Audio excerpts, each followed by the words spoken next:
Olha que bonita, vó tá. Aí, manda um tchauzinho pro seu filho, Miguel. Miguel, dá um tchau pro Miguel.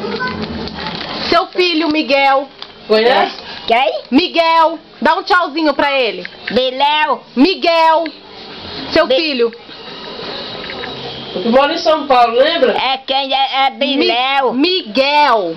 Biléu de Maria, é. Miguel. Miguel morreu.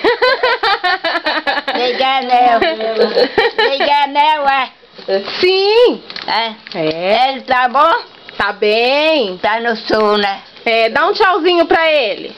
Ele veio pra quê? Não sei. Vai não. Não sei, vó. Ele é preguiçoso. É, tá trabalhando muito. Tá, né? Quando tem férias, às vezes não dá pra vir. Você parece com uma pessoa que eu já vi. Ah, é? Eu não sei quem é. E a senhora tá bem? Tá bem? Senhora? Tá bem? Ela não ouve muito bem, não. Não, né? Não. Tá. A mulher zona, né? É que trabalhou pouco, cresceu muito. Quem trabalha muito não cresce que nem eu. Eu trabalhei desta manhã. Aí não cresci. Já grava agora. Peguei a trabalhar desta manhã. Aí ficou desse tamanho. Pequenininho vai levava no quarto, levava no braço para mandar dar vara para ele fazer seca. Dá de uma em uma, eu me lembro.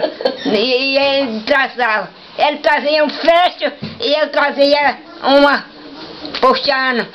Sim. Eu me lembro que eu era pequena. Peguei desta manhã, quando peguei a andar, ele pegou e levava pro roçado. Para eu dar vara com a mão, tá? Vara de seca para ele traçar.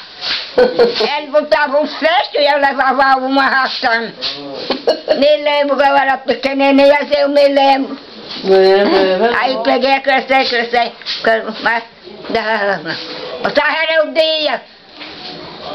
Dando vara ele de duas em duas e ele traçando. Vou parar de gravar aqui. Vou dar um beijinho na senhora, tá bom?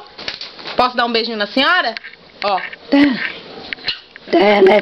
Pronto.